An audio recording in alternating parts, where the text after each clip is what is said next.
Shalom, amados, amadas, que a graça do Pai esteja sobre nós. Hoje vamos dar continuidade à palavra a respeito da paternidade, a paternidade de Deus colocada em ação, amém? Então, nós vamos abrir a nossa Bíblia no livro de Hebreus, capítulo 7, em nome de Jesus. Hebreus 7, versículo 12.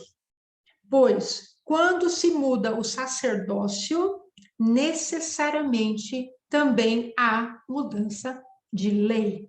Amém? Então vamos orar. Papai, em nome de Jesus, queremos aprender sobre a tua paternidade e colocá-la em ação, Senhor. Não queremos apenas saber, ter um conceito dentro da nossa mente, mas nós queremos que todo o nosso ideário, Senhor, seja mudado, todo o nosso sistema de raciocínio, a nossa imaginação, a nossa razão, aquilo, ó Pai querido, que a nossa alma seja conquistada, Senhor, por uma realidade que vem da tua palavra, Pai. Não o nosso raciocínio, não o nosso entendimento, mas aquilo que permeia o reino dos céus, ó Rei da Glória, que venha sobre nós, que tome o nosso espírito e nosso espírito sem detença, faça descer essa realidade sobre a nossa alma, Pai, que a nossa alma comece a ascender, comece a subir aos lugares altos que tu tens para nós, em o nome de Jesus. Amém. Amém, amados? Então, vamos lá. Aqui está falando a respeito que muda-se o sacerdócio, muda-se necessariamente a lei. Do que nós estamos falando? Nós estamos falando a respeito de que, lá em Romanos, quando nós começamos a tratar a respeito do problema da paternidade, porque não conseguimos ter vitória tantas e tantas vezes, no sentido de termos a Deus como um pai próximo, um pai real, um pai presente em nossas vidas, nós trouxemos já alguns aspectos. Às vezes não conseguimos executar a vontade do Pai, às vezes não conseguimos vencer a escravidão que o nosso corpo nos coloca, e não conseguimos vencer também a problemática da lei, porque não entendemos como que essa lei funciona agora para nós, que somos filhos. Então, nós queremos trazer um pouco mais de luz sobre esta manifestação de Deus a nosso favor. Então, nós já falamos a respeito de Marcos 14, falamos a respeito de Romanos, capítulo 8, e falamos a respeito de Gálatas, capítulo 4. Cada um deles apresentando um desses aspectos aos quais o Senhor quer se revelar para nós e nos arrancar da orfandade, da religiosidade e da força no nosso próprio braço, para que nós andemos longe da escravidão. Aqui, amados, em Romanos, nós vamos ver algo que é muito tremendo. Por quê? Aqui em Romanos 7, 25, está falando a respeito, graças a Deus por Jesus Cristo, nosso Senhor, de maneira que eu, de mim mesmo, com a mente, sou escravo da lei de Deus, mas, segundo a carne, da lei do pecado. Aqui nós estamos vendo dois tipos de lei.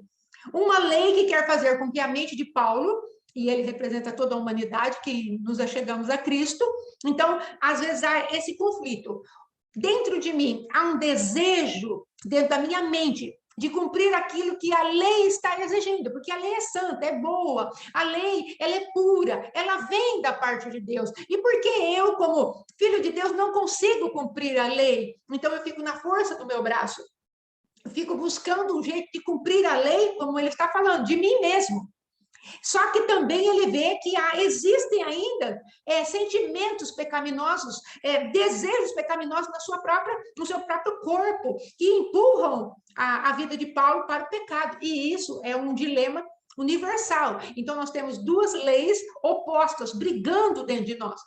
Aí ele vem com essa palavra, graças a Deus por Jesus Cristo. Porque em Romanos 1 vai falar o seguinte, agora, pois, já nenhuma condenação há para os que estão em Cristo Jesus. Bom, o que acontece dentro dessa doutrina que Paulo quer trazer para a gente? Dentro dessa manifestação daquilo que nós devemos viver em Deus.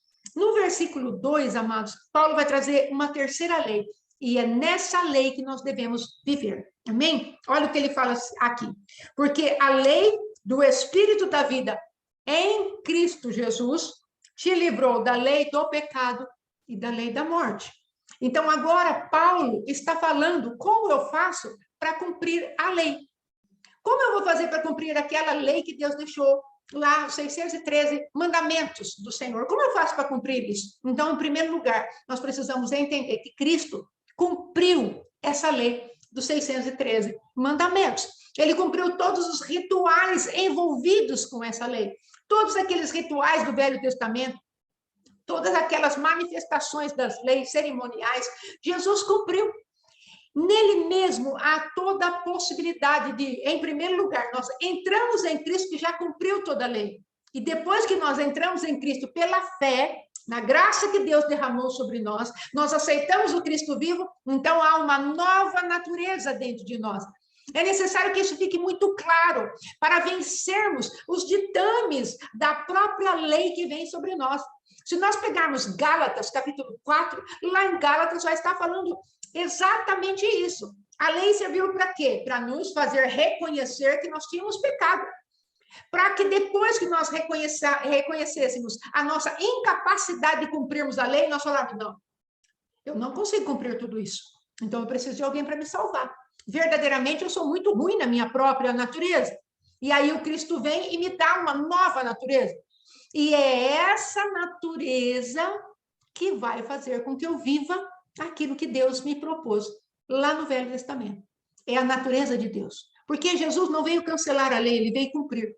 Ele veio colocar nele mesmo a força e o poder de nos trazer a possibilidade de cumprirmos, de executarmos a obediência à lei.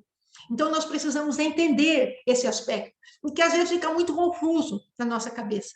Amados, em Adão, nós só podemos produzir coisas mortas. Então, não tem como a força do teu braço e do meu braço produzirmos aquilo que Deus nos deu como santo, como bom, como puro, que é a lei. A lei, ela contém uma parte da verdade. A lei não é toda a verdade.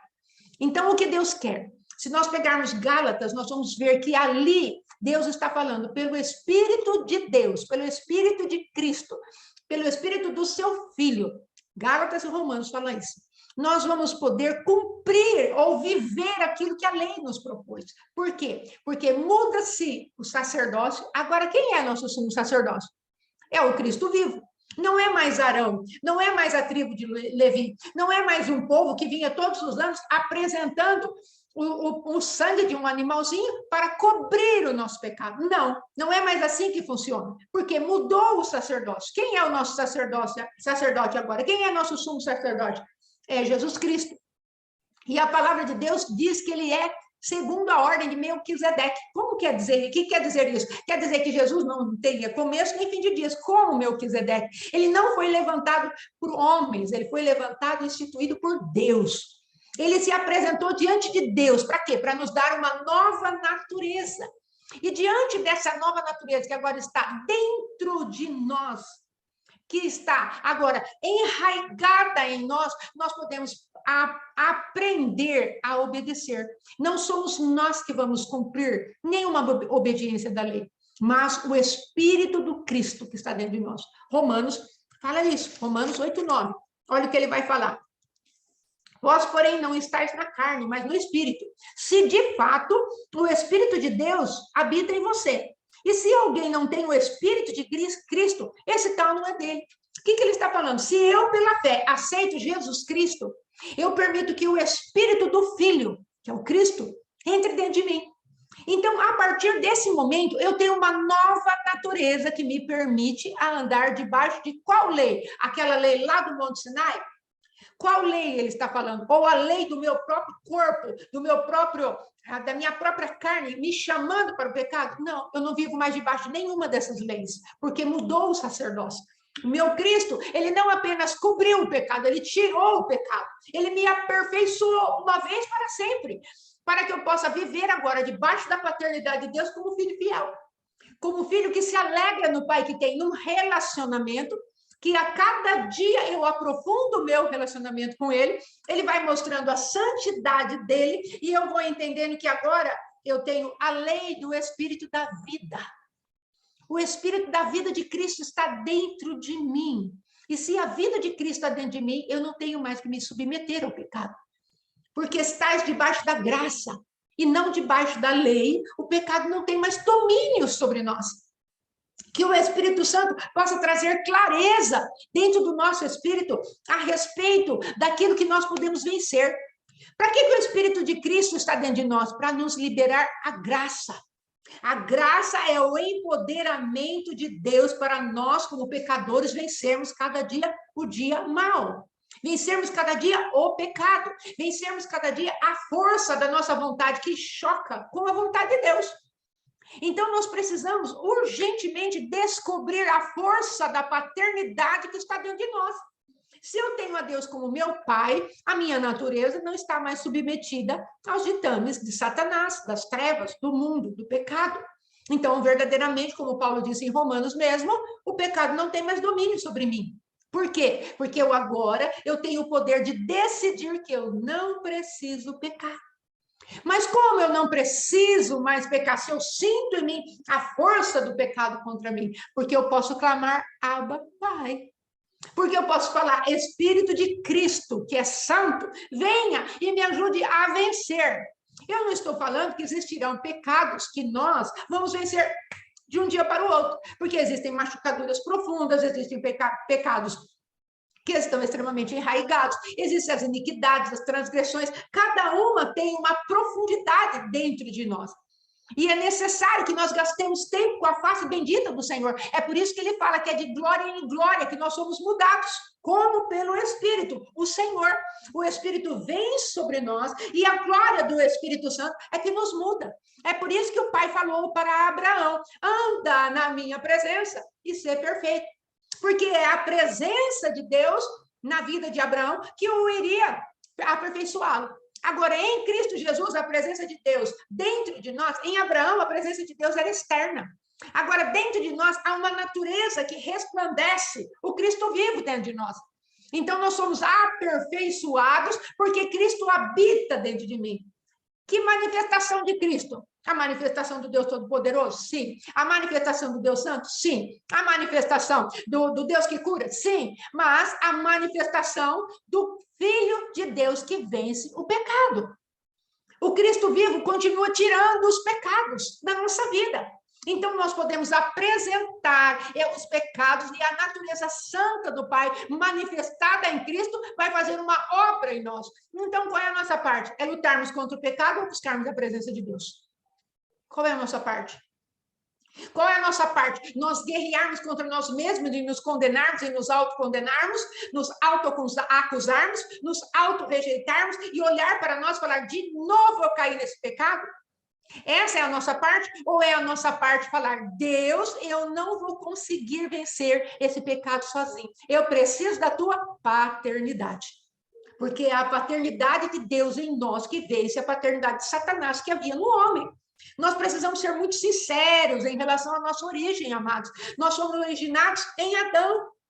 A nossa primeira natureza é Adão.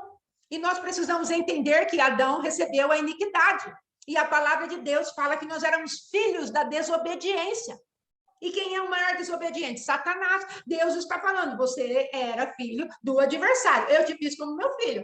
Pega Lucas, a genealogia de Jesus Cristo, está apontando para aquele que Adão, filho de Deus. É a última palavra de Deus a respeito de Adão. Adão, filho de Deus. Adão foi feito à imagem e semelhança de Deus, mas entrou o pecado e Adão produziu agora uma genealogia segundo ele mesmo, ou seja, pecaminosa. Gênesis capítulo 5 está falando, e Adão gerou Sete, a sua imagem e a sua semelhança. Quem era Sete? Um rapaz pecador, um homem pecador. Porque nos lombos de Adão estava toda a humanidade.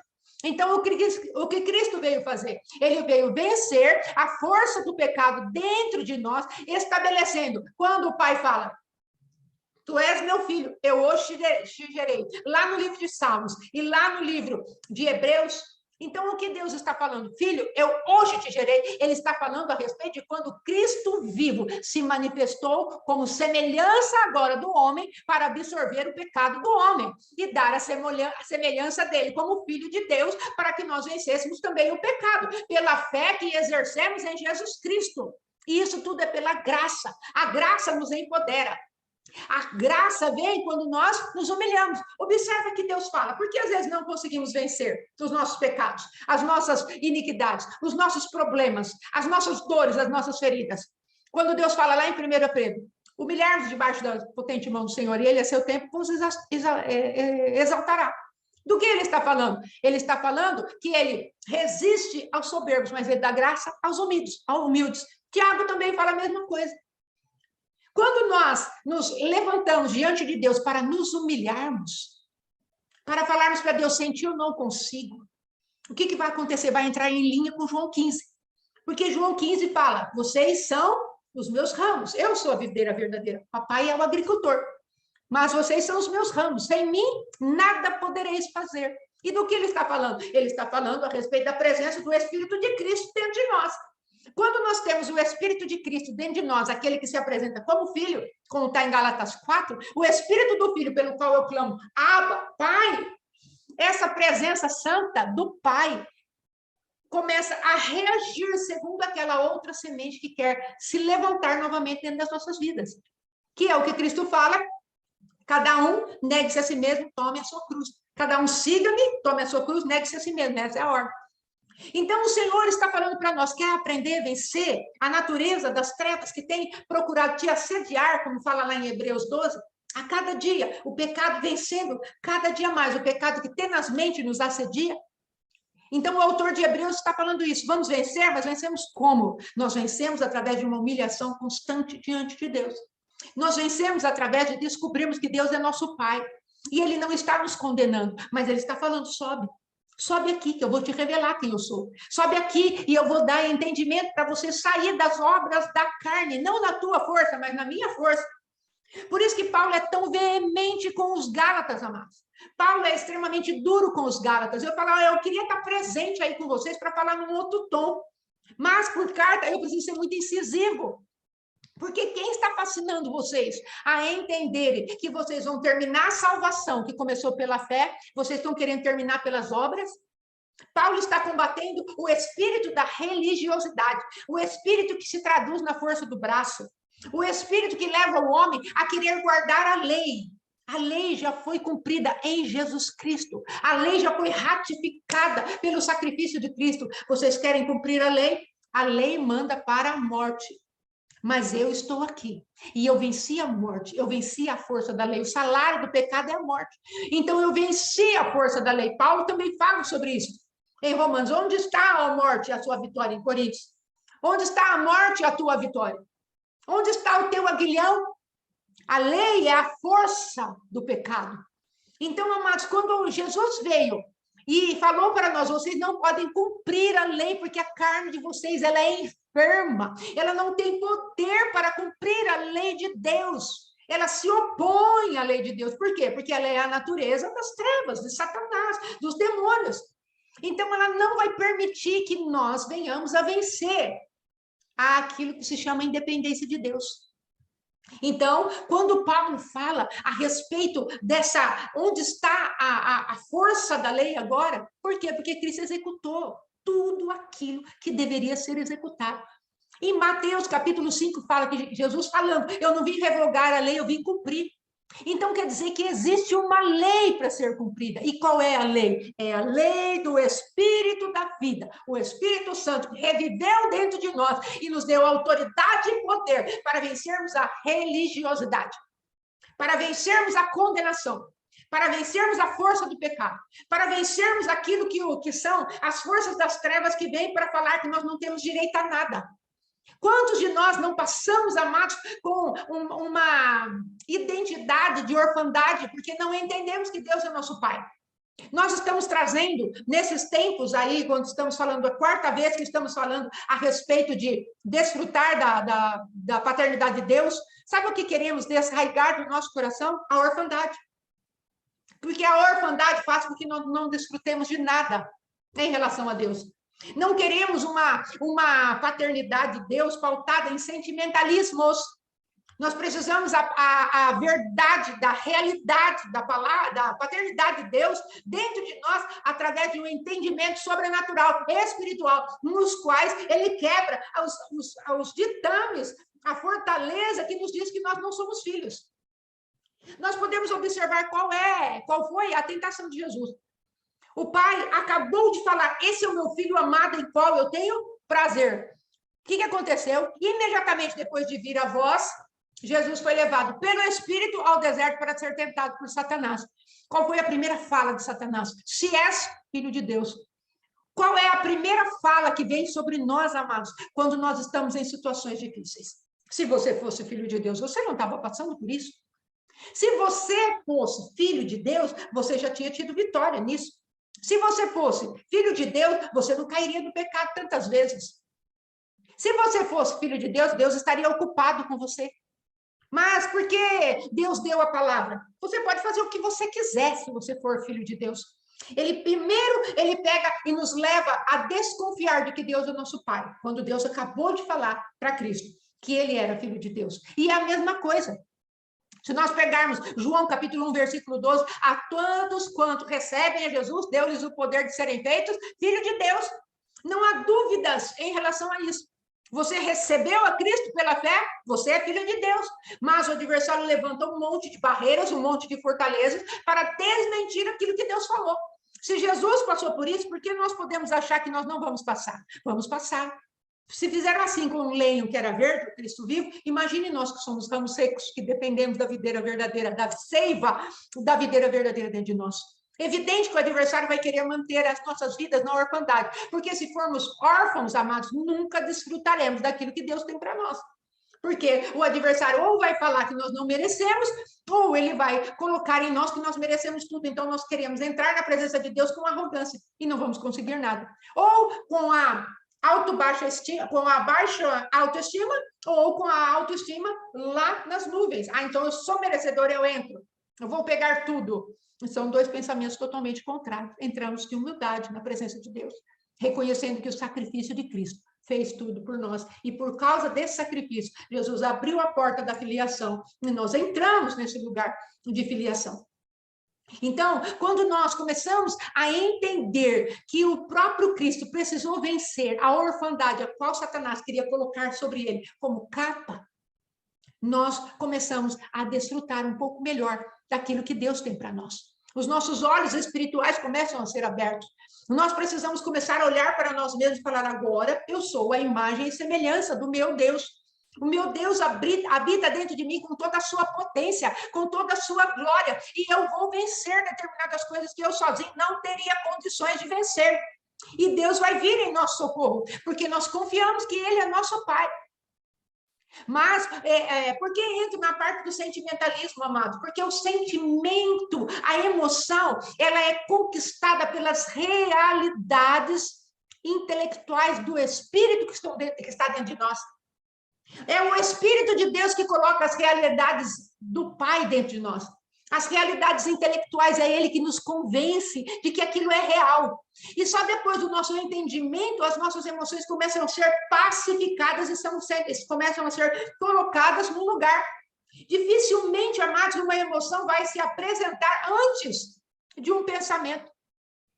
Normalmente, temos um pensamento, pode ver, o contrário também é verdadeiro. Primeiro temos um pensamento de depressão e depois a nossa emoção segue a depressão.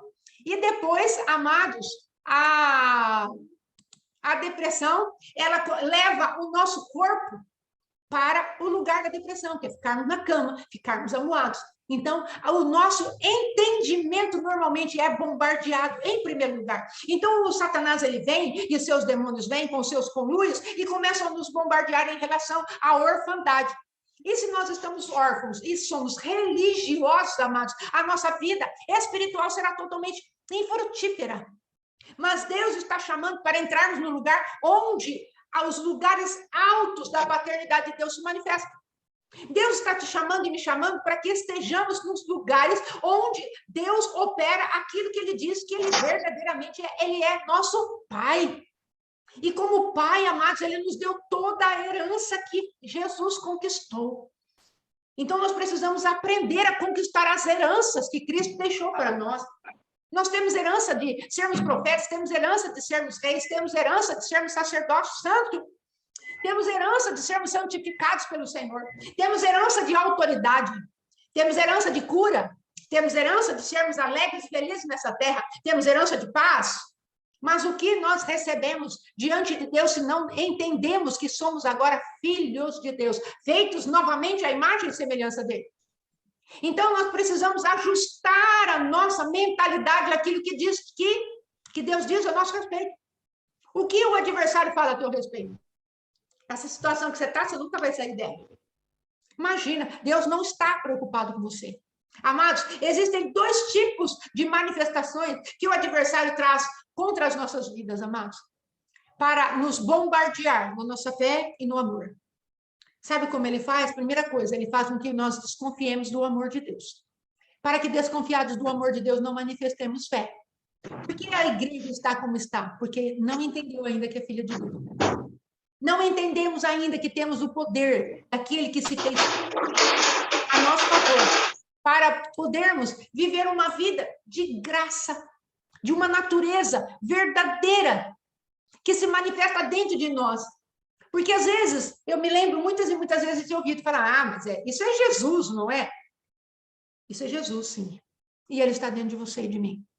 Toda a força que havia dentro de Jesus está dentro de você e de mim. O Espírito do Cristo vivo está dentro de mim. E nós precisamos aprender a ativar o Espírito do Cristo dentro de nós. O Espírito do Filho de Deus dentro de nós. Ele é o primogênito. Ele não passou na cruz do Calvário para receber todo aquele tipo de opressão. Pega o Salmo 22 que você vai ver lá. O que Jesus passou? É um salmo messiânico. E vai falar a respeito do sofrimento de Cristo. Ali está muito bem esclarecido o que Jesus passou. Se nós pegarmos aí a 50, 52, 53, também vamos ver a respeito daquilo que Cristo passou a nosso favor. E será que ele passou tudo aquilo para nos deixar sem nenhum recurso, nenhuma potência, nenhuma virtude para vencermos aquilo que tenazmente nos assedia? Ou será que ele liberou sobre nós sem detença, derramadamente, como está lá em Provérbios, o Espírito com poder, com força? Lá fala que Deus não dá o Espírito por medida, em Provérbios. Então, o que Deus está falando? Se você tem o meu Espírito dentro de você, por que você não está vencendo aquilo que eu programei você para vencer? Onde ele programou? Na genética de Cristo que entrou dentro de nós. Por quê? Porque somos filhos agora. Nós não temos que pensar, será que eu sou filho porque eu não estou sentindo? Deixa essa parte de sentir para o lado e comece a crer naquilo que Deus está falando a teu respeito e a meu respeito. Nós somos sensoriais, amados. Eu creio que isso é muito parte do brasileiro, mas de uma maneira geral, Paulo está falando, olha, esse rigor que você tem aí dentro da sua casa, dentro das leis que você quer seguir, não tem valor nenhum contra a sensualidade. E ele não está falando da sensualidade sexual, ele está falando a respeito da sensualidade, da malícia da carne, que se levanta para não cumprir a lei de Deus. Ela é sensorial. Ela começa a sentir as coisas. Eu não estou sentindo Deus perto de mim. Deus não te chamou para sentir, nem para pensar. Deus te chamou para conhecê-lo. E quando conhecemos aquilo que é a própria natureza de Cristo, aí sim o nosso pensamento começa a ser mudado. Aí nós vamos começar a ter cultos que verdadeiramente coadunam, se ligam com a vontade de Deus que está no céu. Com aquilo que é revelado lá no reino de Deus. Não aqui no reino da terra. Nós falamos isso na live passada, a respeito da mentalidade grega, da mentalidade romana, da mentalidade cheia das coisas dessa terra, onde Deus está falando, eu preciso mudar a tua mentalidade, eu preciso fazer um corte no espírito da tua mente, para que você entenda o que eu estou falando aqui das regiões celestiais. Eu estou falando que você não precisa lutar contra você, contra as pessoas. Você não precisa lutar contra aquele que o adversário traz de bandeja na tua cara e fala para você, agora se vira, olha o que a pessoa fez para você. Nós precisamos lutar, amados, num lugar chamado descanso de Deus. Nós precisamos lutar. Esforça-te para entrar no descanso de Deus. Onde se manifesta o descanso de Deus? Se manifesta na fé, amados. Hebreus capítulo 4. Muitos não entraram no descanso, porquanto caíram no meio do caminho, foram desobedientes ao descanso. Observa o que Paulo fala em 2 Timóteo, capítulo 2, versículo 1. Aperfeiçoa-te na graça de Deus, ó meu filho Timóteo. Por que ele está falando? Aperfeiçoa-te na graça. Porque é a graça que nos empodera. E da onde eu recebo a graça? Do Espírito de Cristo. Do Espírito do Filho. É desse lugar que o Paulo está falando. Porque nesse poder, no Espírito do Filho, eu clamo, Abba, Pai, Paizinho. E ele vai se manifestar, me dando empoderamento para vencer aquilo que eu não posso vencer. Nós precisamos entender que Deus não está esperando que nós venhamos a vencer a nós mesmos, na nossa velha criatura, porque isso é religião. E a religião quer apresentar o nosso esforço. Por isso que eu citei Colossenses capítulo 2, agora, em relação ao rigor ascético da nossa carne. Eu não posso isso, eu não posso aquilo, porque Paulo mesmo está falando, não toca nisso, não toca naquilo, mas isso não tem efeito contra a força do pecado que está dentro de nós. Isso daí vai trazer um domínio nosso, da nossa mente. Como eu aprendi esses tempos atrás, isso é o autodomínio, mas não mata aquilo que ferve dentro de nós. Deus está falando, eu preciso que você tire esse fervor dentro de você. Existem pessoas que às vezes eu conheço, tem pessoas que falam assim, eu fico louco. Eu fervo por dentro. Por que está falando isso? Porque nós estamos reprimindo a carne na força do nosso braço. Mas o que Deus está falando? Humilhar-vos debaixo da potente mão do Senhor. Porque eu resisto ao soberbo, mas eu dou graça àquele que se humilha. Então, o problema, amados, que nos humilharmos diante de Deus dá trabalho. E vai quebrar algo chamado orgulho. E o Senhor, Ele quer arrancar a força do orgulho dentro de nós. Porque quando a carne começa a manifestar lá em Gálatas, quando o orgulho entra, o orgulho de sermos agradáveis aos homens. Pega lá Gálatas para você ver. Paulo está falando, olha, se eu fosse querer agradar os homens, eu não poderia ser o apóstolo de Cristo. Eu não estou aqui para agradar homem nenhum, não. Eu resisti, inclusive, Pedro na cara, porque ele está sendo hipócrita. Então, amados, nós vamos vendo ali coisas que estão nos levando a agradar a nós mesmos. E Deus está falando, a fé, ela dá trabalho, porque a fé tem que esperar o tempo de Deus e a maneira de Deus. A fé é humilhante. Você já pensou nisso? Que a fé é humilhante? Quando Deus fala, não faz desse jeito, faz do meu jeito, aí você fala, meu Deus do céu, é na humilhação. A fé, ela nos humilha. Por quê? Porque Deus está querendo fazer a maneira dele. Meus pensamentos não são os teus, meus caminhos também não são os teus, são mais altos. Ambos, pensamento e caminho. Mas nós, amados, arraigados em nós mesmos, querendo que seja tudo do nosso jeito. Então, a fé vem para nos humilhar. Deuteronômio, capítulo 8. Olha, eu mandei você para o deserto para eu saber o que estava dentro do teu coração, para te humilhar. E a humilhação leva a nós sabermos o que está dentro do nosso coração. Por isso a fé é humilhante, porque a fé nos faz dependentes. Veja quando Deus falou para Adão, não coma dessa árvore. Ele estava colocando um limite. E o limite humilhou Adão. E ele não quis ficar humilhado diante de Deus. Ele preferiu ter o conhecimento que a serpente o iludiu para que comesse. Enganou Eva e Eva seduziu Adão. Então, amados, por quê? Porque aquilo que Deus nos fala por obediência e põe limite na nossa carne, para ela é humilhante. Então, quando Deus fala, olha, vai lá e peça perdão, é humilhante. Quando Deus fala, deixa na minha mão, é humilhante. Mas eu fui injustiçado, deixa na minha mão, é humilhante. Senhor, isso não chegou ainda, eu tenho que esperar mais um pouco, é humilhante.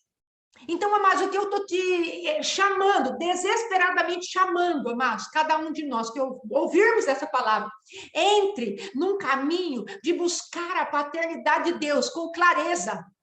Paulo fala, tenha muito bem esclarecido na tua mente os teus fundamentos. Esclareça na tua mente, não ande em confusão. Deus é meu pai ou não é meu pai? Busque-o. Ele vai se deixar achar. Nós não vamos precisar ficar tateando, como diz lá Isaías 55. Não vamos, busque-o enquanto ele está perto, ele vai se deixar achar. E ele vai mostrar, sim, você é meu filho, mas eu quero que você entenda. E depois que você entende, você desfruta essa realidade. Amém? No sábado nós vamos dar continuidade, provavelmente, a essa palavra, porque ela vai entrar em lugares um pouco mais profundos. Em nome de Jesus, eu quero só ratificar, amados. Muda-se o sacerdócio, muda-se a lei. Qual lei você vive agora? A do Monte Sinai ou a do Monte Sião? Aquela que Jesus Cristo veio trazer para nós vivermos debaixo do Espírito, a lei do Espírito da vida, ou para vivermos debaixo de uma lei que Jesus já cumpriu. Atualize, sabe por quê? Porque Jesus falou, aquela que está precisando de reforma, ela é antiquada e está perto do esquecimento. Deus está falando princípios fundamentais os quais Cristo cumpriu. Nós temos que entrar em Cristo e desfrutar desses princípios. Ele cumpre em nós os princípios. Estamos sendo aperfeiçoados. Não estamos perfeitos ainda, mas estamos aperfeiçoados. E se temos vontade de ser perfeitos, aí já somos perfeitos, como Paulo fala lá em Filipenses. Então, são assuntos a mais que nós precisamos resolver por dentro, para sermos bem decididos, para que o adversário não encontre condenação e acusação em nós. Para que o adversário não venha com seu dedo sujo, imundo, nos apontar, como Deus fala lá em Apocalipse 12, onde ele fala, olha, o acusador vem aí para acusar, mas já caiu o acusador. Eles o venceram por causa do sangue do Cordeiro e por causa da palavra do testemunho que deram, pois não amaram as suas vidas acima da vontade do Cordeiro. Ou seja, conforme nós vamos entendendo que a nossa vida deixou de ter valor, mas Cristo vive em nós, nós vamos cumprindo e o adversário deixa de ter lugar nas nossas vidas. Mas para isso é preciso uma mente esclarecida, uma mente iluminada, uma mente clareada pela palavra de Deus, uma mente clara, uma mente firme. Eu sei quem eu sou filho de Deus e eu vou vencer cada uma das batalhas que o Pai me propuser. Em Cristo Jesus, não é na força do meu braço, eu sou filha. E Cristo já venceu por mim todas as batalhas as quais eu tenho que enfrentar. Amém, amados? Então, nós vamos encerrar por hoje. Ore comigo, em nome de Jesus. Põe a mão no teu coração e fale com Deus. Pai, eu quero que a realidade, a manifestação de quem eu sou, tua filha, e os meus irmãos que ouvirem, somos teus filhos, e nós queremos, ó, quem agora viver a paternidade de Deus, deixarmos a capa da orfandade, deixarmos a capa da religiosidade preparada por Jezabel e Beelzebul, Senhor. Nós queremos sair desses ambientes de trevas, ó Pai, e entrarmos decididamente, voluntariamente, intencionalmente, claramente, dentro desse lugar que tu preparaste para nós, que é a paternidade do nosso Deus. Todo manto, ó Pai querido, toda vestidura, toda investidura, toda patente de orfandade caia por terra, em nome de Jesus, pela clareza da tua palavra, relaxa, Pai, que sobrevirá sem detença sobre as nossas vidas, em nome de Jesus. Amém. Amém, amados? Então, está encerrado, em nome de Jesus, e até sábado se prepare para a Santa Ceia, em nome de Jesus. Amém. Glória a Deus.